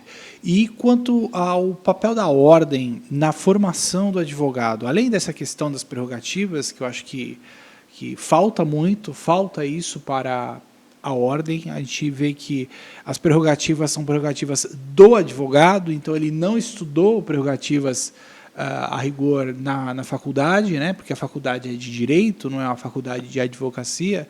O que você enxerga que a ordem poderia fazer para preparar melhor o advogado, além dessa questão das prerrogativas? Olha, André, eu acho que se a gente tivesse aí, nas subseções, uma audiência simulada de cada área para que aquele advogado, e colocar situações que a gente costuma enfrentar no dia a dia, os advogados mais experientes, seria interessante. Porque, às vezes, é uma coisa tão pequena e que o advogado novo, jovem advogado, não sabe que é uma violação da prerrogativa. Então, eu acredito que assim, essas questões de audiências simuladas, elas são bacanas porque elas mostram na prática o que pode acontecer durante uma audiência, inclusive, né? E como o advogado saber defender a sua prerrogativa. Então, eu acho que seria uma coisa bem interessante ser feito esse trabalho pela ordem. E eu não estou falando na questão regional, acho que na questão seccional. Né? Sim, nós em temos todas as instâncias, milhões né? aí, milhões aí de inscritos, e a gente vê, eu já presenciei colega dentro do presídio voltando para o carro para tirar o sutiã, né? Porque não passava no detector de metal, estava apitando. E assim, o que você tem que fazer numa situação dessa? Você não tem que voltar e tirar o sutiã. Isso é uma questão vexatória. Você tem que falar, olha, me chame um agente penitenciário feminino, ele vai poder te revistar, verificar que você não tem nada e você entrar. Né? Hoje não há necessidade mais, porque hoje nós temos os scanners, né? Mas ainda há alguns presídios que utilizam dos dois meios, que, inclusive, não deve se aceitar. Né? Eu tenho, de vez em quando, aí essa situação, eu tenho 2 presídios pontuais aqui em São Paulo que eles utilizam os dois meios. Eles querem que você passe no detector e depois ainda passe no body scanner. E eu me nego. Eu falo, ou é em um ou é em outro. Porque quando eu vou passar no body scanner, a gente já está acostumado, a gente até brinca. Vamos com o kit presídio. Calça leg, camisetão ou uma camisa comprida, de top, sem nada de ferrinho, sem anel, sem relógio. Não apita, você passa direto e vai fazer seu trabalho. Então, a gente já tinha esse hábito. Hoje tem os body scanner. Então, o body scanner você pode ir mais arrumadinha. Eu que adoro meus pendureco, eu vou lá tranquila, porque eu posso passar no body scanner e pronto, né? Então, não tem por que passar nos dois. E tem unidades que exigem. Então, assim, eu chamo o diretor e falo onde está escrito que eu preciso me submeter aos dois. Né? Não estou me negando, mas aos dois eu não vou passar. Ou é um ou é outro. E aí já me trouxeram o regulamento da SAP, né? Olha, doutora, está aqui. Eu falei, está escrito ou, não está escrito e. Existe o regulamento na SAP, mas é ou, não é e. Então, assim, mas colegas, coitados, eu já vi, né, pessoas inexperientes que estão ali, às vezes, pela primeira vez num presídio. Já vi advogada querendo comprar uma calça leg, porque a calça jeans dela estava apitando com um botão. E saía, eu vou ali, porque existia uma comunidade muito próxima e as famílias ali vendiam calça leg exatamente para essas situações. Eu falei, doutora, não faça isso. Não, doutora, mas está apitando, não vou poder entrar, vim de longe, não faço criminal, estou vindo fazer atendimento para um colega. Eu, não, né? Você peça a revista feminina, não vai se submeter a uma coisa dessa. Então, assim, são questões assim, de a gente, de fato, né, conhecer nossas prerrogativas e a sua autoridade é tanto quanto a deles. Né? Nós não temos hierarquia. Né, nessa questão, com o delegado, o juiz, o advogado, né, nós temos o mesmo respeito e as mesmas obrigações ali, deveres, então nós não temos hierarquia. O que a gente tem que saber é defender de fato, né, os nossos direitos e nossas prerrogativas e a luta. Né. Eu queria que você falasse um pouquinho sobre essa parte da execução penal, porque nós falamos do processo criminal, o tribunal do júri, as questões de uma delegacia. Aí nós entramos agora nessa questão de visitar, né, alguns cumprindo pena e alguns não. Execução penal. Qual a sua visão sobre isso enquanto um mercado de trabalho? Porque é diferente você patrocinar a defesa na parte de instrução e na execução penal, né? Sim, André. A execução penal, eu costumo dizer para os meus clientes que é a fase mais importante para se ter advogado, inclusive, particular. Por quê? Porque nós temos a atuação da Defensoria Pública na ausência de um advogado particular. Mas a Defensoria Pública, ela tem já poucos defensores para a quantidade de demandas, até no processo originário. Né? Na execução penal, é menos ainda a quantidade de defensor público. Por exemplo, o Guarulhos, né, são 2 defensores públicos para atender Adriano Marrei, CDP 1 e 2, Parada Neto, fechado e semiaberto. São 5 unidades prisionais para 2 defensores públicos fazer execução penal. O que é a execução penal? É o cumprimento da pena. É após aquele período que o preso já foi condenado. E aí ele entra naquele direito da saída temporária, da progressão de regime, do regime aberto, da condicional, de responder o restante na rua. Essa fase existe muito pouco disponibilidade de defensoria pública. Então, o preso, que ele não tem advogado particular, muitas vezes ele fica esquecido no sistema prisional, porque a defensoria pública não dá conta. De fato, a demanda é muito grande, né? Olha, veja só, 5 unidades prisionais para 2 defensor público, né? Como é que um defensor vai lembrar que aquele cara entrou no lapso tal dia? É humanamente impossível, né? Então, eu falo que é a fase mais importante, mas a faculdade não nos prepara para a área de execução penal. Nós temos lá na faculdade o quê? 2, 3 aulas sobre progressão de regime, induto, né? Hoje, muitos, inclusive, por exemplo, um advogado que às vezes não é criminalista não sabe a diferença do induto natalino e o indulto. Eles acham que é tudo igual. E não é. Eles chamam de induto natalino a saidinha, quando, na verdade, não. O indulto natalino é aquele decreto presidencial que a gente tem uma vez por ano, assinado pelo presidente, que hoje a gente não tem mais, né, porque foi tirado, inclusive, pelo atual presidente, mas que nós tínhamos. Então, a gente ia lá, olhava se o preso estava nas condições para pedir o perdão da pena. Era o perdão do restante da pena, não é o perdão da pena inteira. Então, assim, a importância do advogado na área de execução penal é demasiada, porque é a fase que o preso fica esquecido por falta de quantidade de funcionários realmente do amparato estatal, né? E não temos essa preparação na faculdade. Então, a gente aprende na prática, né? E, na prática, hoje, eu já fiz alguns cursos de execução penal e que, André, como eu fiz 2 anos na defensoria no período de estudante, como eu te falei, né, ano anterior, quando eu me formei, eu sabia bastante fazer execução penal, cálculo de pena de cabeça, ida e volta, direitos e tal, porque eu fazia aquilo 2 anos todo dia, né?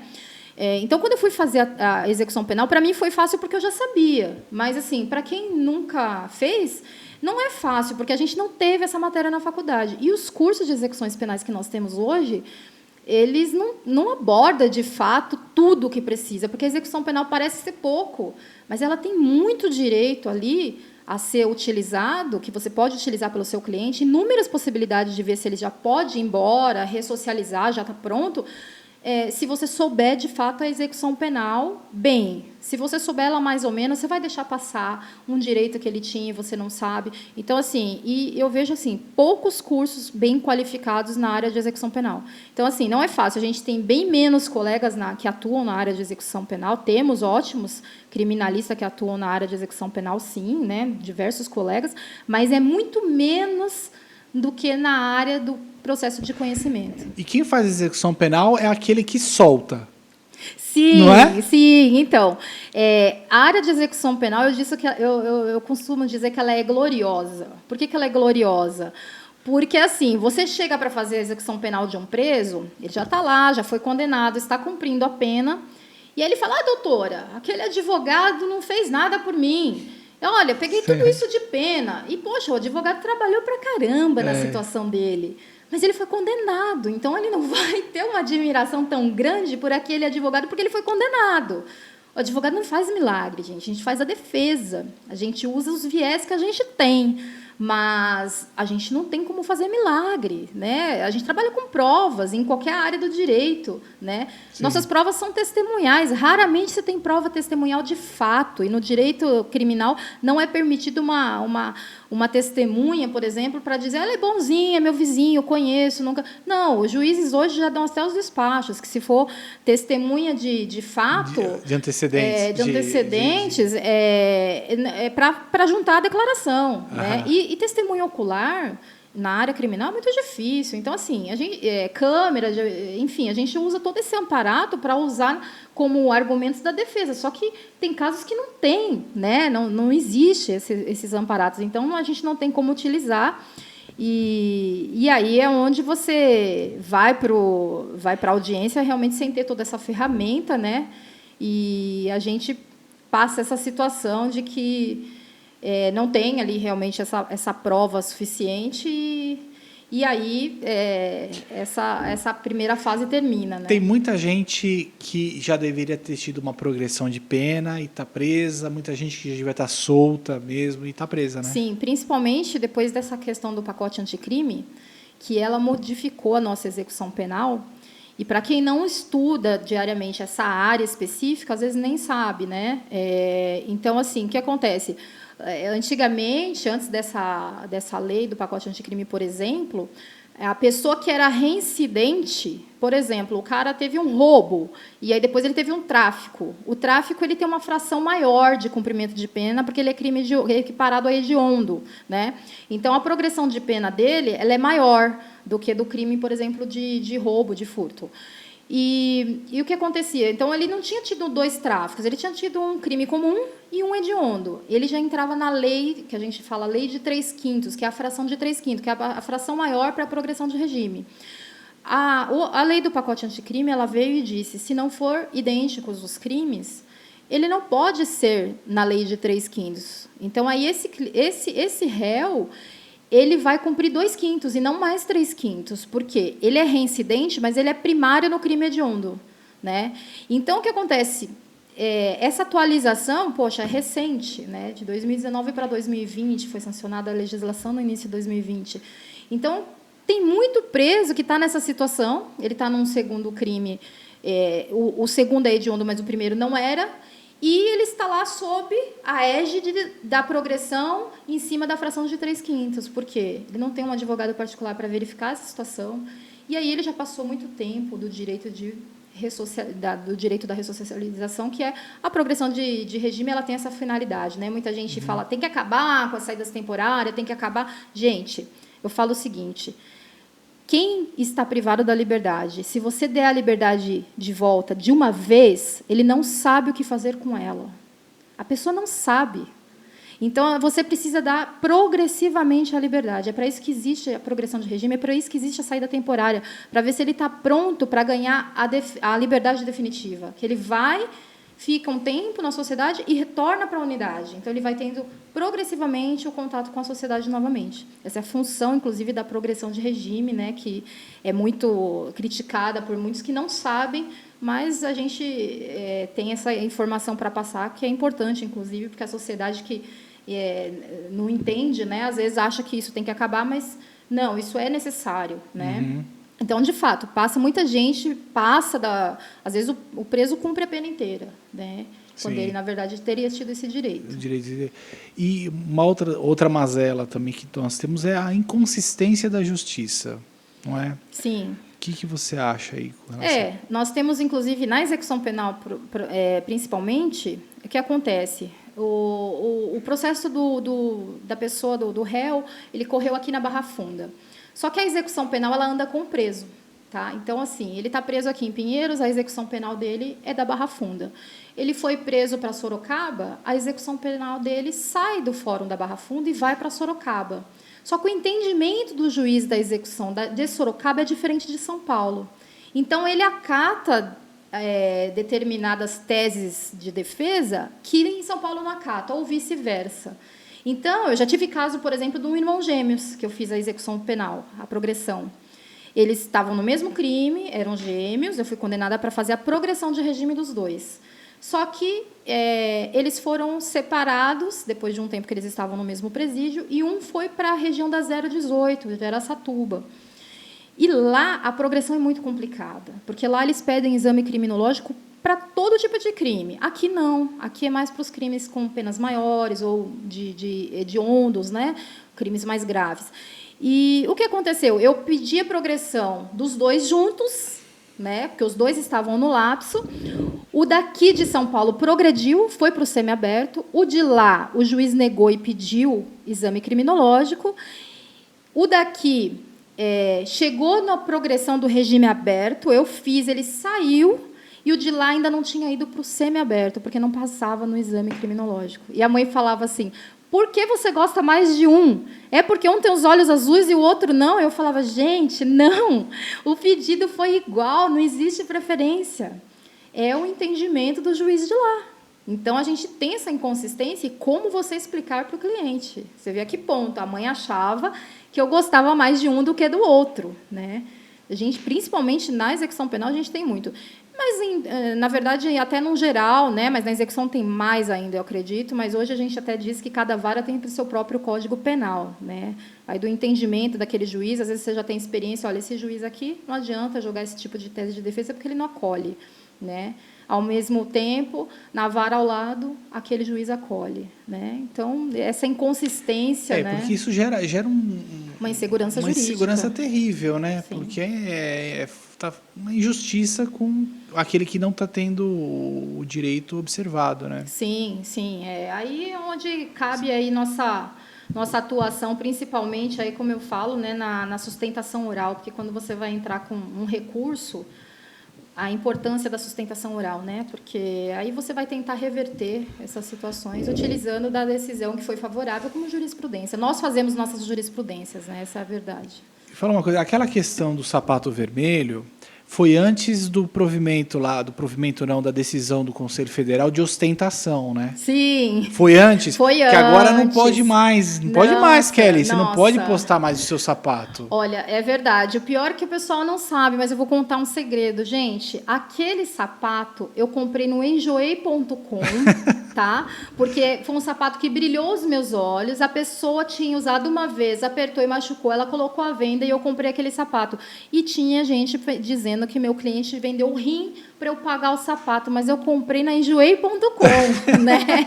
Então, assim, olha só, né? Não era ostentação, não seria, e vou continuar apostando meus sapatos vermelhos, porque virou marca registrada. Né? Mas, veja bem, como que você vê essa questão da ordem com tantas demandas, a advocacia com tantas demandas, e, de repente, a gente tem o grande assunto dos últimos meses, é a questão da ostentação nas redes sociais. Então, eu acho assim, é um desprestígio, né? Como a gente tem tanto valor para a nossa instituição, que eles estão preocupados com a questão da ostentação. Eu acho assim, eu até brinquei hoje, eu inclusive fiz uma postagem, porque uma colega ela estava com as pernas cruzadas e com um sapato igualzinho um que eu tenho, né? E eu postei no Facebook. Eu falei, eu vou chegar em casa, eu vou tirar foto com esse sapato com uma calça preta igual. E eu coloquei no Facebook, olha, parece que estávamos juntas, até o piso era igual, né?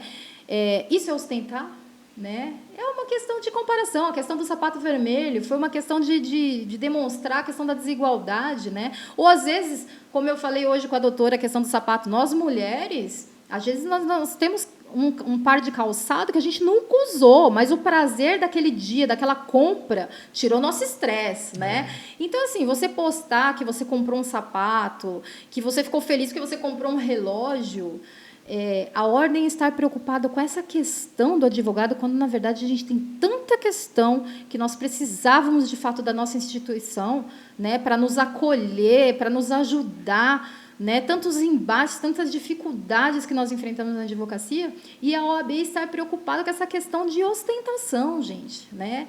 Eu sei que isso derivou-se de uma pessoa específica aí, mas, gente, é a mesma coisa de você generalizar, né? Porque um faz, então está proibido para todos. Poxa, então chame aquela pessoa, puna, se acha que deve ser punido. O excesso e tal, né? Exatamente. Então, chama, né? A ordem tem esse poder. Nós não temos o Tribunal de Ética, né? Que antigamente ia até para o Tribunal de Ética, até quem estava defendendo mensalidade. Sim. Né? Então, assim, agora você está preocupado com essa questão. Eu acho que realmente a gente precisa mudar essa realidade nossa hoje, né? Da nossa instituição, porque é um desprestígio para nós advogados. Né? Diante da mazela que nós vivemos na advocacia atualmente, as dificuldades... Ostentação é você conseguir o sistema funcionando e ostentar o protocolo da tua petição, OAB. Ostentação é você com as dificuldades que a advocacia tem hoje, para muitos colegas, ostentação é a anuidade em dia. Então, realmente, por mais que seja uma situação específica e que foi feito ali, mas foi uma orientação à advocacia para que aquilo é uma infração ética disciplinar e gerou muita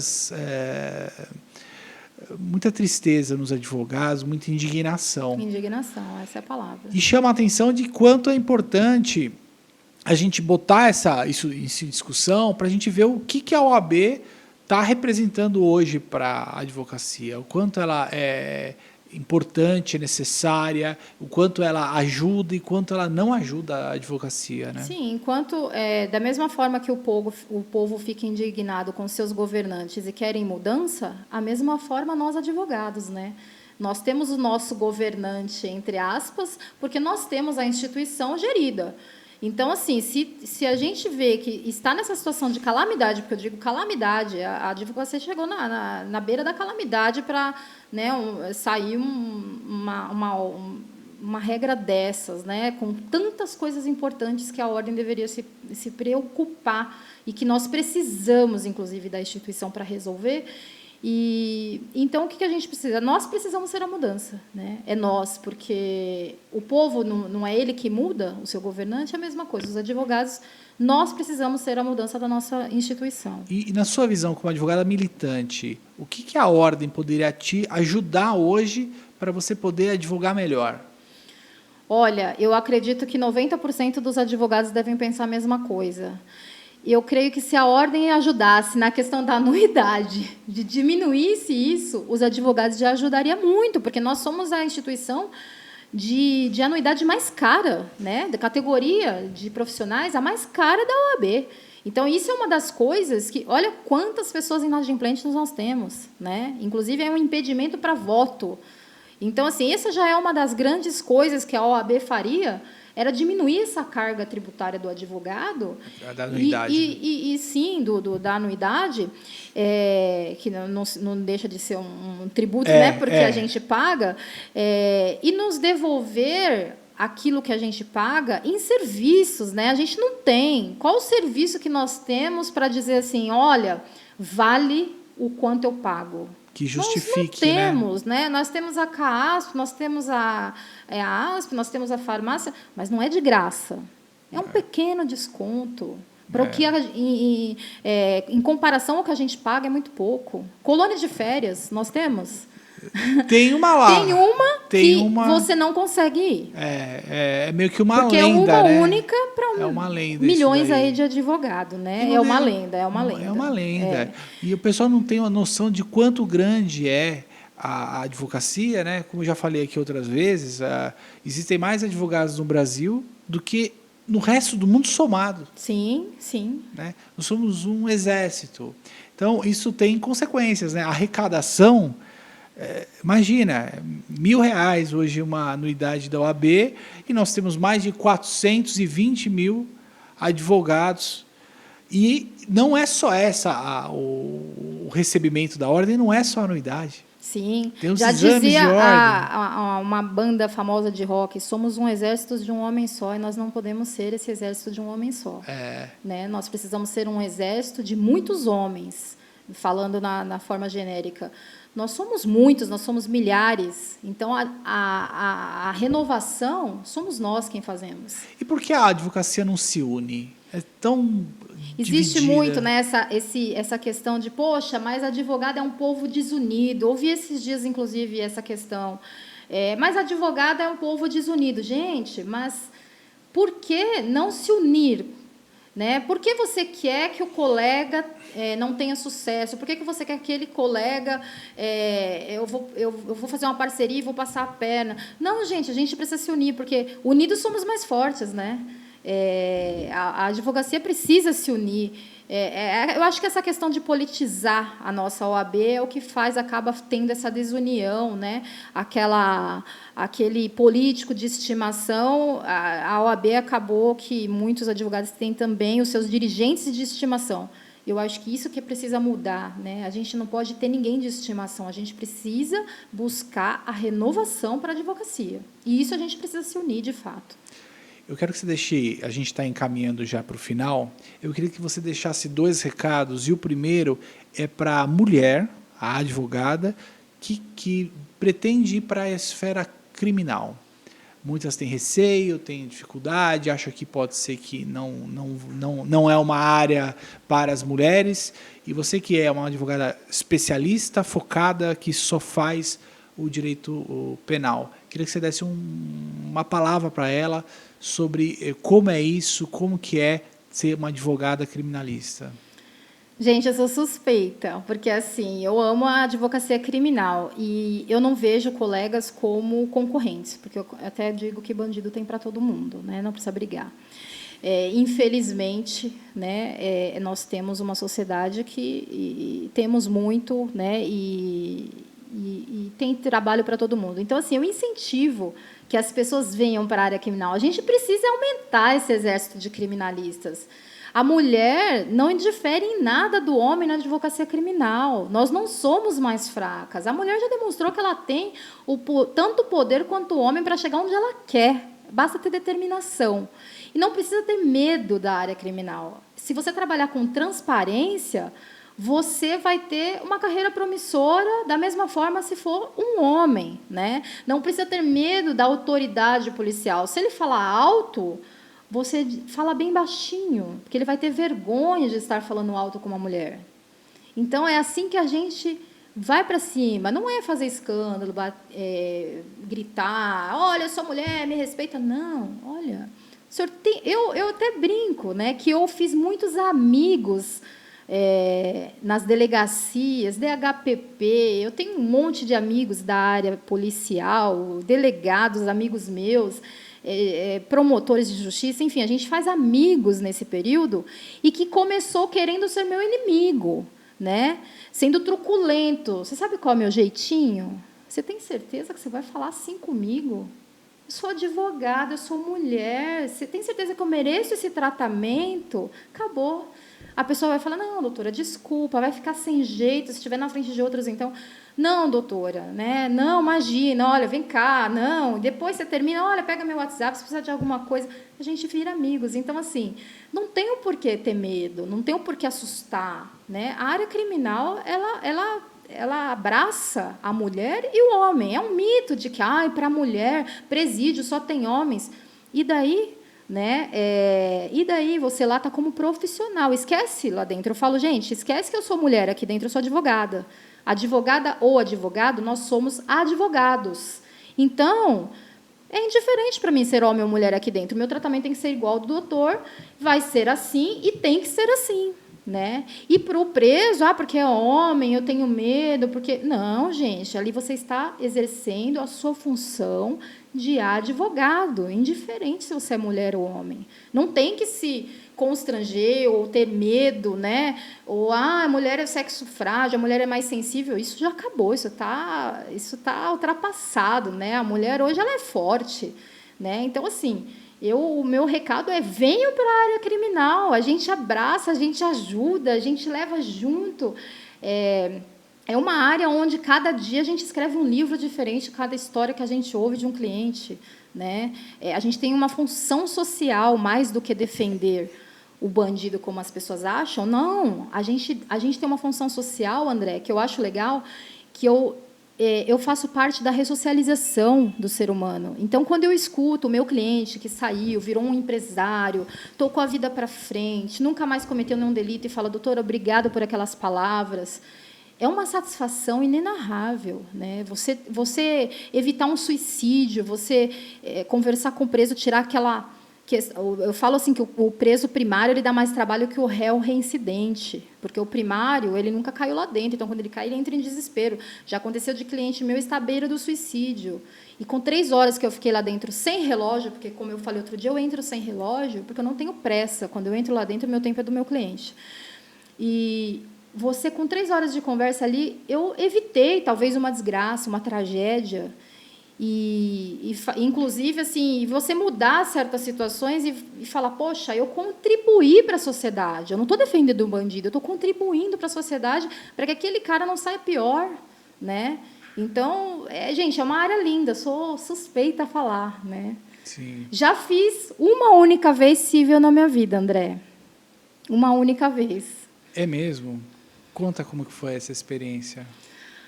André, eu fico até um pouquinho emocionada, né, de contar essa experiência, porque eu não faço civil, né? Eu falo que eu me declaro de fato criminalista, porque eu não faço civil, não faço trabalhista, eu faço somente a área criminal. E eu tive uma situação onde a minha avó, em 2018, Ela estava internada num hospital público, ela foi socorrida pelo resgate, porque ela passou mal de repente, mas ela saiu falando, ela estava bem, pediu ainda para desligar a sirene, e foi para o hospital. Só que ela já chegou lá e entrou em coma, né? Foi muito de repente, e minha mãe e minha irmã na porta do hospital, em desespero, querendo notícias. Como ela estava ali num pronto atendimento, não podia entrar, né? Não tinha acesso da família, tinha que aguardar ela subir para a UTI, para então ela ter direito de visitas. Só que não tinha assim, olha, ela vai para a UTI hoje ou ela vai amanhã. Então a família não tinha notícia. Minha mãe ficou desesperada na porta do hospital, minha irmã. E olha, o que a gente faz? E eu falei, olha, eu vou entrar, né? Vou usar a minha profissão como um meio de entrar. Eu preciso saber da minha avó. Então, o que eu fiz? Eu cheguei nesse hospital e pedi para que... Eu peguei uma procuração da minha mãe, como minha contratante, né, para representá-la, que eu iria pegar a procuração da paciente. Embora minha avó estava, né, numa situação ali, praticamente ela estava inconsciente, na verdade, eu levei a carimbeira para que eu pegasse a digital dela como assinatura e pedi para entrar para visitá-la na questão somente de pegar a procuração. E aí eu consegui ter acesso à minha avó dessa forma. Uhum. E então tranquilizar também minha família e poder passar o estado de saúde dela. E quando eu entrei, minha avó realmente estava uma imagem muito feia, ela estava já entubada, ela já estava bem inconsciente, né? Ela já não falava mais, já estava com os olhos fechados, estava em estado de sofrimento. Pedi para o médico se eu poderia voltar à noite, a pedido da família, para saber da paciente. Ele disse, não, você é advogada, você não é médica, né? Não pode entrar aqui toda hora para saber. Você veio, já pegou a procuração, tchau, né? E eu falei para minha mãe, olha, vai mudar o plantão. E eu vou voltar, vou pegar outra procuração e vou saber dela. Porque minha família não saía dali da porta do hospital, em desespero, né? E a segunda vez, quando eu voltei no mesmo dia, minha avó estava... na mesma situação. E aí eu cheguei perto dela, eu senti que faltava alguma coisa para ela ir embora, porque a enfermeira me falou, ela não vai subir para a UTI, ela não tem tempo suficiente para esperar uma vaga na UTI. Ela tem poucas horas. E aí eu fiquei indignada, eu falei, poxa, mas se ela tem poucas horas, por que minha mãe não pode ver? Não pode dar o último adeus, é filha, né? Eu estava ali porque eu estava na condição como advogada. Então, assim, eu senti que a minha avó precisava de algo para ela poder, aquele sofrimento, deixá-la. Então, eu fui beijando ela, dizendo, olha, esse é o beijo da mamãe, esse é o beijo do seu neto fulano. E eu senti que ela precisava dessa despedida. E eu saí de lá muito assim triste, muito atordoada com a situação. Tirei fotos da minha avó, aquela coisa, né, aquela imagem feia que a gente triste, né, naquele lugar. E fui para casa e eu não conseguia dormir, né, porque eu falava, meu Deus, a minha avó pode a qualquer hora ir embora e a minha mãe não pode despedir dela, é filha, né? Se fosse minha mãe, meu Deus, e a minha avó, e as pessoas não podem... E eu fiquei indignada, André, eu fiquei muito indignada aquele dia, e eu falei, o que eu faço para ajudar? Só que eu não sou advogada da área civil, né? Eu só faço criminal. Então, assim, você sabe, quando a gente é especialista numa área, não é que a gente não saiba fazer, mas a gente não tem a mesma facilidade daquele que é o especialista da área, né? Sim. Então, eu não tinha prática, e aí, eu atordoada, eu falei, olha, vou fazer uma petição de coração para o juiz autorizar minha mãe a dar o último adeus para minha avó. E aí eu sentei ali de madrugada, atordoada, no computador, comecei a fazer a petição, protocolei, nem revisei, a gente costuma revisar, olhar, né? Eu nem revisei, sabe? A minha urgência era tanta que o juiz autorizasse a minha mãe entrar. E foi a única ação civil que eu fiz na minha vida, a primeira e única vez que eu fiz, e teve uma sentença humana, André. Eu me deparei com uma sentença humana, porque a minha avó, nesse dia, eu protocolei, a petição era por volta de umas 2h30 da manhã, 4h30 da manhã, eu recebi a ligação que a minha avó faleceu. E, tristemente, minha mãe não chegou a vê-la, né? Mas eu tinha protocolado a petição, pedindo autorização para minha mãe entrar, né? E quando foi meio-dia, saiu o despacho, né, do juiz de Santana, dizendo, olha, eu nem sou competente para julgar tal ação, porque seria competência da Justiça Federal, Mas eu estava tão atordoada que eu não me ative a questão da competência, porque eu já fui, é cível, né? A gente não tem o hábito todo dia, Sim, né? sim. Então a gente já foi, não, é cível, porque no criminal é criminal, né? Não tem. E aí eu fiz naquela questão, e aí o juiz deu uma decisão humana. Ele falou: olha, eu nem sou competente para julgar tal ação, porque se trata de hospital público, então seria competência da Fazenda Pública. No entanto, a urgência de se julgar essa demanda, não há tempo de distribuir esse pedido. Então, portanto, autorize-se ao hospital a entrada dos parentes consanguíneos de primeiro e segundo grau com a devida comprovação, sob pena de multa diária de tantos, né, do valor X. Então, assim, não houve tempo, mas foi tão rápida a decisão do juiz, e ele disse, inclusive, no final, ele diz, mais do que um direito da filha se despedir da mãe, dos netos se despedir da avó, é um direito da pessoa que está indo embora a se despedir do familiar. É uma questão de dignidade da pessoa humana. Então, assim, achei muito humana essa sentença. Eu imprimi, né, eu a tenho. E, ainda que tardiamente, mas a sensação de, poxa, né, eu não sou civilista, eu fiz com o coração e também eu recebi uma decisão com o coração.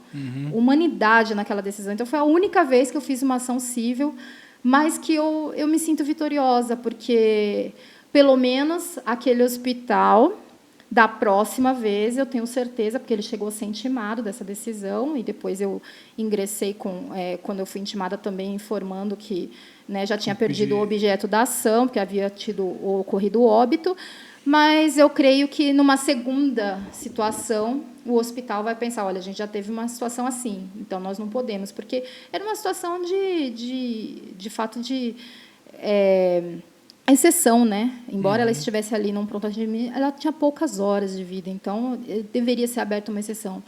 Então, foi a única vez que eu fiz cível na minha vida. Olha só. Né? Não, muito, muito bonita essa história, muito legal mesmo saber. E realmente é uma situação que deixa a gente aflito, né? Com certeza. De ver aquela... o desespero. E você fala, poxa, eu sou advogado, né? Sim. Eu tenho a capacidade postulatória.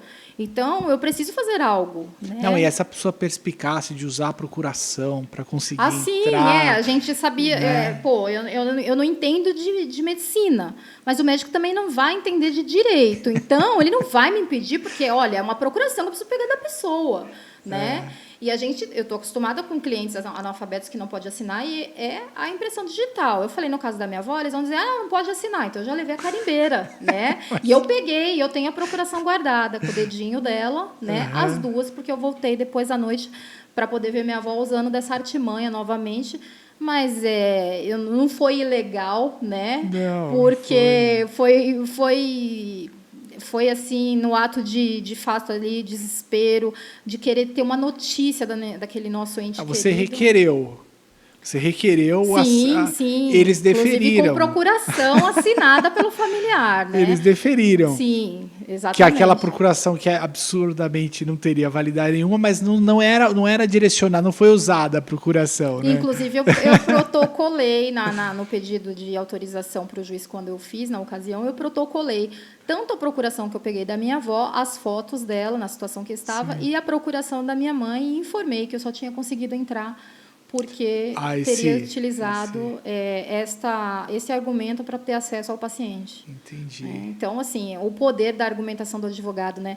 Eu falo assim, André, por que o exame da ordem é tão difícil? Né? Porque a gente tem um poder, depois que a gente consegue aquela vermelhinha, gente, o poder do advogado é tão grande, é por isso a dificuldade para passar nesse exame da OAB, porque o ministro que manda prender hoje, amanhã ele é quem? Advogado. Né? O delegado que se aposentou e mandou prender ontem, amanhã ele é quem? Advogado. Então, assim, todo mundo para na advocacia para quem faz direito, mas só para quem tem a vermelhinha. Então, o poder dessa vermelhinha é muito grande para nós. Essa capacidade postulatória é um poder que a gente tem muito grande, sabendo utilizar. Né? É a questão da valorização, né? Da autovalorização. e que, se a instituição não nos dá, nós temos que dar, né? Porque é sofrido, né? A advocacia é isso, é sempre um desafio, né? Com Todos certeza. os dias é um desafio. Kelly, muito bom, tá? Eu tinha certeza que nosso papo ia ser maravilhoso, porque a gente já tinha conversado algumas vezes, já tinha ouvido algumas histórias, outras histórias, outras. Sim, verdade. Essas eu não tinha ouvido, ouvi outras histórias. Eu sabia que a Kelly tem muitas histórias, ela é a cara do Falando Direito. E é isso, pô, muito obrigado, Kelly. Eu queria te entregar a sua caneca. Poxa, do gente, Falando obrigado. Direito. Olha, que honra. E eu ainda brinquei com ele e não sabia que eu ia ganhar a caneca. No início do podcast, eu falei, poxa, essa caneca, olha, eu amo caneca, hein? Não foi por essa indireta não, né, André? Não. Gente, É uma obrigado, recordação um orgulho. mesmo do dia de hoje. Te agradecer por ter vindo aqui, por ter conversado com a gente, por ter deixado um pouquinho da sua vida, da sua história aí para o pessoal. Não, com Obrigadão. certeza, eu que agradeço o convite, André. Para mim foi uma honra dividir um pouquinho da nossa experiência. Quando eu costumo palestrar nas faculdades, eu sempre pergunto para os alunos, o que vocês querem ouvir? Vocês preferem ouvir falar de direito, princípios, da matéria em si, da teoria, ou vocês querem ouvir casos práticos? Que eu me lembro de quando eu era, né, estudante, que eu ficava louca, não via a hora de um professor entrar contando um caso dele, né? E 99% dos alunos a gente quer ouvir um caso. Então, é muito legal a gente poder dividir essa experiência, né, do nosso dia a dia, tanto com colegas que atuam em outra área, e é uma novidade, né? Se você me contar seus casos do civil, também, com certeza, eu vou falar, puxa, André, né? Porque eu também me sinto pequena perto de um civilista, porque, gente, para ter a capacidade de gostar do Código Civil, daquele tamanho, do Código de Processo Civil, que foi modificado inteiro, né? O civil também, depois o processo civil. Gente, eu parabenizo vocês, civilistas, viu, André? Você está de parabéns por essa garra, né? Eu que agradeço, muito obrigada aqui pelo acolhimento e por poder ter tido essa experiência de dividir, essa oportunidade de dividir essas experiências com toda a comunidade jurídica. Eu que tenho que te agradecer.